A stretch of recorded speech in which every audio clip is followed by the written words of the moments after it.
Bonjour à toutes, bonjour à tous. Bienvenue sur le podcast Flamme jumelle, flamme humaine. Aujourd'hui, le sujet que j'ai envie d'aborder fait suite à des commentaires qui m'ont été laissés sur la vidéo de la séparation. Et j'en profite pour remercier du fond du cœur les personnes qui ont laissé ces commentaires, qui viennent soulever des questions et enrichir du coup le contenu. Et les commentaires, c'était on ne peut pas parler d'une séparation, mais de plusieurs séparations. Et une autre personne disait qu'il y a deux séparations et que la deuxième suit le positionnement du chaser. Et donc c'est de ce positionnement que j'ai envie de parler aujourd'hui. Et je voudrais d'abord préciser, pour répondre à ces commentaires, que effectivement, je tiens à rappeler que, en tout cas de mon expérience et de mon observation autour de moi, chaque parcours flamme jumelle est unique. Chaque duo est unique. Dans mon métier de thérapeute, j'accompagne particulièrement, notamment en coaching, les profils qui sont dits neuroatypiques, et notamment les HPI et les hypersensibles. Et je peux observer que, eh bien, il n'y a pas un HPI qui soit semblable à un autre HPI, puisque les profils, les caractères se déploient de manière un petit peu différente, même s'il y a des caractéristiques communes. Et dans le parcours flamme jumelle, eh bien, j'observe exactement la même chose. Je fais également l'expérience que, eh bien, depuis quelques années, pour avoir suivi pas mal sur YouTube beaucoup de chaînes de vidéos, le discours évolue en fonction, eh bien, des expériences vécues par les uns et les autres, par les découvertes qui sont faites. Et si vous écoutez les vidéos qui étaient faites il y a une dizaine d'années sur les flammes jumelles, déjà il y en avait beaucoup moins. Et celles qui sont faites aujourd'hui, eh bien, il y a déjà beaucoup d'évolution. Et je pense que dans 10 ans, quand on réécoutera nos vidéos aujourd'hui, on rigolera bien parce qu'il y aura encore eu d'autres choses. Tout ça pour dire que finalement, ces appellations de flammes jumelles sont très récentes, que grâce aux découvertes, eh bien, c'est quelque chose en constante évolution, que puisque nous parlons malgré tout d'un lien avec deux êtres humains, même si c'est un lien divin, eh bien chaque être humain étant différent va interagir de manière un peu différente que son voisin, et que les cases dans lesquelles on essaye de mettre ce parcours, ben, quelque part pour se rassurer, pour pouvoir se raccrocher à quelque chose, et c'est normal d'avoir besoin de le faire à un moment donné, eh bien ces cases en fait elles sont assez flexibles. C'est un peu comme un ring de boxe avec, vous voyez sur le côté, ces balustrades qui peuvent bouger, qui peuvent un peu s'étirer comme un élastique. Par rapport à la séparation, moi ce que j'ai vécu par exemple, c'est que quand je me suis positionnée, après 4 séparations, eh bien il n'y a pas eu de dernière séparation. Il y a eu un petit peu de distance, mais il n'y a pas eu de coupure de contact et on a finalement réussi, eh bien, à avancer avec ça. Donc pour moi, effectivement, dans certains cas, on peut observer deux séparations, la deuxième suivant le positionnement du chaser et pouvant être plus ou moins longue, mais ça n'est pas forcément une obligation. De même que certaines personnes, notamment dans les anciens parcours, connaissent une seule séparation assez grande. J'ai entendu des cas avec 20 ou 25 ans parfois, même jusqu'à 40, sans forcément savoir si la réunion va avoir lieu, en tout cas avec l'autre, dans cette vie ou non, si ce sera une réunion avec soi-même. Donc voilà, toutes les options pour moi sont ouvertes. On peut observer des similitudes et c'est à partir de ces similitudes qu'on essaye d'établir un cadre, un canevas. Mais voilà, j'ai vraiment envie de rester ouverte à ce qui se passe pour chacun et que chacun ne s'enferme pas dans ses cases. Alors, revenons au sujet du jour, donc sur ce fameux positionnement du chaser. J'aurais pu appeler aussi ce podcast Arrêter d'accepter des miettes et eh bien, se positionner pour recevoir de l'amour véritable. Le positionnement du chaser, il va se faire généralement en plusieurs fois. D'une part parce que c'est quelque chose d'extrêmement difficile pour le chaser qui a toujours eu l'habitude dans sa vie de se suradapter pour être accepté par les autres et généralement en premier lieu par ses parents, ses frères et sœurs et sa famille dans l'enfance. Le chaser est souvent quelqu'un qui a soit entendu, soit compris pendant son enfance que s'il ne faisait pas telle ou telle chose comme les parents le souhaitaient ou ce qu'on lui demandait, il ne recevrait plus d'amour et il serait abandonné à son sort. Donc, évidemment, un enfant, émotionnellement, est incapable d'imaginer se débrouiller seul. Il est en plus dépendant de ses parents, ne serait-ce que sur l'aspect matériel et bien évidemment sur l'aspect affectif. Donc, il va tout faire pour gagner, pour mériter l'amour de son parent. Et dans toutes ces relations à l'âge adulte, généralement, il va reproduire le même schéma. Et bien évidemment, quand son jumeau ou sa jumelle va venir toquer à la porte, il va faire la même chose. D'autant que l'amour qu'il ressent à ce moment-là est tellement plus intense et plus grand que tout ce qu'il a connu jusque-là. Il a bien conscience quand il reconnecte à son autre, que c'est l'homme ou la femme de sa vie. Il fait tout pour le garder. Et ça implique de se plier en 4, et en 4 je suis gentille, je dirais même en 8, en 12, en 40 pour son autre, d'adapter totalement son emploi du temps quitte à s'oublier complètement, de changer ses habitudes de vie et par exemple si les deux n'avaient pas les mêmes habitudes alimentaires, l'un va s'oublier et s'adapter aux habitudes de l'autre même si ça ne convient pas à son corps. Ça peut être le rythme de vie puisque les deux polarités yang et yin n'ont pas la même temporalité. Il y en a un qui va surcharger. Oh, veuillez m'excuser, mes chats ont fait des bêtises derrière. Il y en a un qui va surcharger son emploi du temps et presque à la minute pour optimiser, et l'autre qui, au contraire, va avoir une notion du temps beaucoup plus floue, beaucoup plus lente.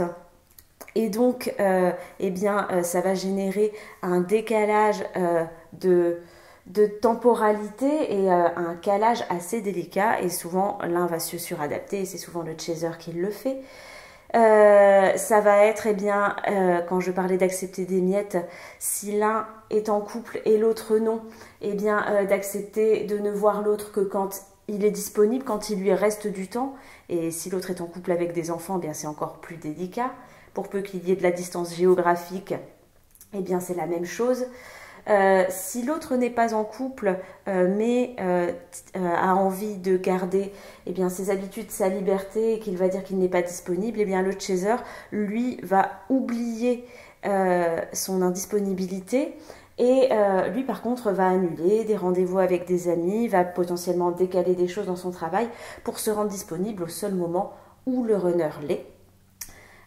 Ça peut être également accepter quand le runner, dans une crise égotique, va prononcer des paroles parfois blessantes, parfois dévalorisantes, même si il n'a aucune intention de faire du mal à son chaser et qu'il est poussé par la source à ça. Et c'est important de le rappeler par rapport à une relation dite karmique dans lesquelles on va pouvoir retrouver, alors ce n'est pas toujours le cas, mais les profils type pervers narcissique, où là il y a la volonté consciente d'aller blesser l'autre et de faire du mal à l'autre, dans un lien de flamme jumelle. Vraiment ce qui différencie au début, c'est cette non-volonté des deux jumeaux de faire mal à l'autre.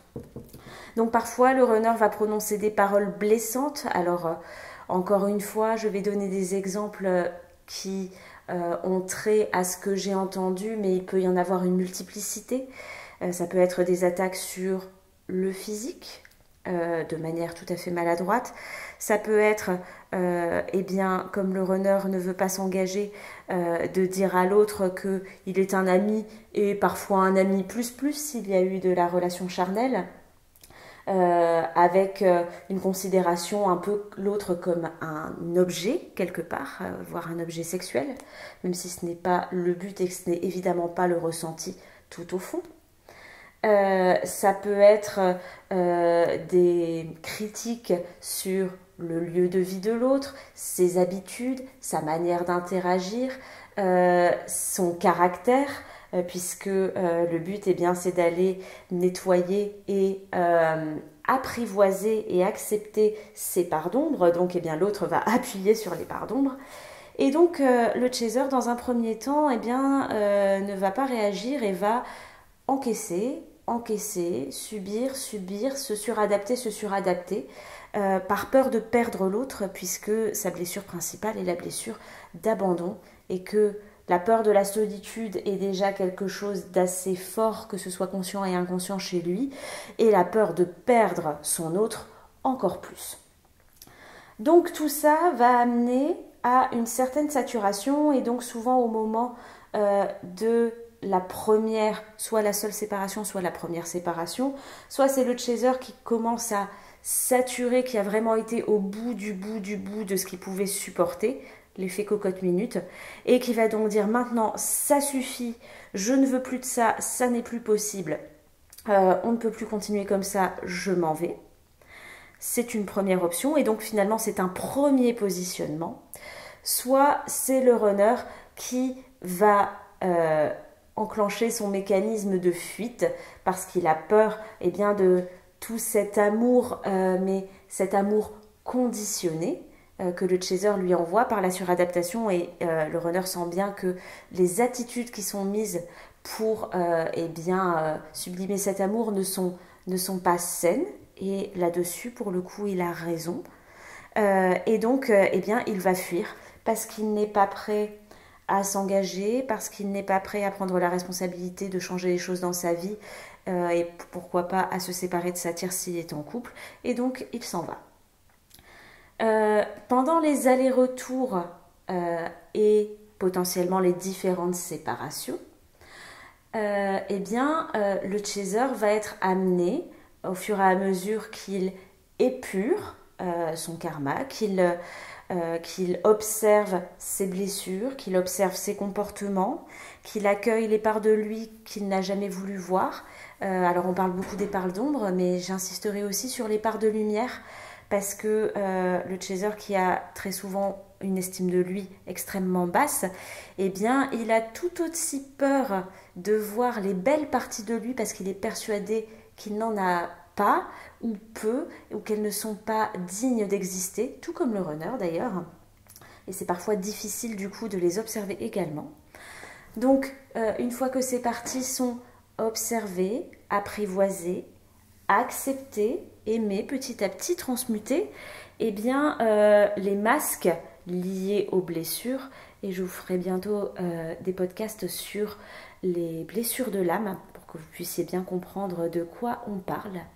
Je vous invite d'ailleurs, si ça vous intéresse, il y a déjà des petits podcasts qui sont faits sur mon autre chaîne consacrée aux accompagnements des HPI et hypersensibles, qui s'appelle Des notes qui s'aiment by LS Coaching, que vous pouvez trouver en allant sur mon site internet. Et vous avez déjà 5 petits podcasts sur les 5 blessures de l'âme théorisées par Lise Bourbeau. Au fur et à mesure que ces blessures sont apprivoisées, les masques qui étaient associés à ces blessures vont tomber les uns après les autres, et le chaser va retrouver son moi profond. Alors on peut l'appeler de plein de manières en spiritualité, le soi supérieur, son âme, l'intuition, le cœur. Bref, son authenticité pleine et profonde. Tout comme le runner aura à le faire ensuite quand il tombera dans sa nuit noire de l'âme. Et le chaser, retrouvant sa pleine authenticité et ayant identifié ses comportements dysfonctionnels, non seulement va être capable, quand il va y avoir à nouveau contact ou retour du runner, ou s'il n'y a pas retour, dans sa vie avec d'autres personnes qui vont jouer ce rôle de test, non seulement d'observer leur envie de mettre en place des comportements inadaptés et notamment la suradaptation. Et surtout, petit à petit, eh bien, de poser ses limites et de dire mais maintenant, ça suffit. Ce n'est pas juste pour moi, ça n'est pas normal, je ne suis pas respectée, je n'ai pas à me soumettre, je n'ai pas à être salie, je n'ai pas à me suradapter et à me plier en 12, je n'ai pas à déséquilibrer la relation en donnant tout et en ne recevant rien ou des miettes. Et donc là, clairement, c'est non. Ça, je n'en veux plus. Voilà ce que je veux. Et dans le cas d'un positionnement avec son runner, eh bien, le chaser va, alors pas forcément avec ces termes-là, mais c'est ce qui est sous-entendu en dessous, dire au fur et à mesure, maintenant ça suffit, je n'accepte plus les miettes que tu daignes m'offrir parce que tu ne souhaites pas t'engager. Moi, je m'engage avec moi-même à m'apporter davantage d'amour, de respect, de considération, donc je n'accepte plus que tu agisses avec moi de cette manière. Je t'aime de tout mon cœur. C'est dit ou ça n'est pas dit ou c'est sous-entendu, mais j'ai un amour le plus inconditionnel possible pour toi. Je comprends tes blocages, je comprends tes blessures, je comprends que tu ne sois pas forcément prêt. Par contre, je ne suis plus prêt à accepter tel comportement.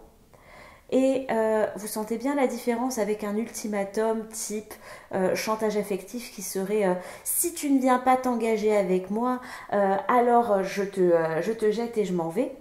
Ça n'a rien à voir. C'est je suis capable d'affirmer tout l'amour que j'ai pour toi et toute la compréhension que j'ai de ta situation, de tes peurs, de tes blocages. Par contre, je me respecte d'abord et il y a des choses que j'accepte et des choses que je n'accepte plus. Et à partir de là, le sous-entendu, c'est moi je prends la responsabilité de m'aimer et de me respecter et je te demande de prendre la responsabilité de ce qui t'appartient.